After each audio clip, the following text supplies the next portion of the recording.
How do community property and equitable distribution affect marital assets? Imagine you are going through a divorce and wondering how your assets will be divided. The way your state handles this can make a big difference in the outcome. Let's explore how community property and equitable distribution influence this process. In states that follow community property laws, everything you and your spouse acquire during the marriage is considered jointly owned.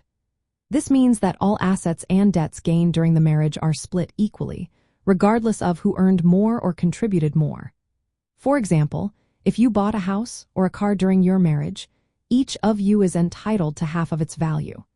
The idea is to treat both spouses equally when dividing property. Assets you own before marriage or received as gifts or inheritance are usually not included in this division.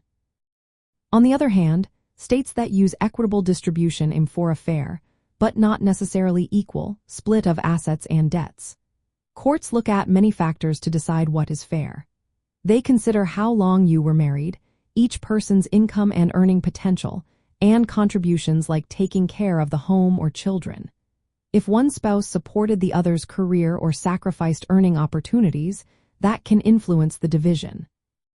If there was misconduct that harmed the marital assets, that might also be taken into account. Because equitable distribution considers many details, it can be more complex and sometimes more contentious. Both spouses may need to present evidence of their financial contributions and circumstances. In contrast, community property laws tend to be more straightforward, with a 50-50 split, which can simplify negotiations. To prepare for this process, it's wise to keep detailed records of all assets and debts, including when they were acquired and their value.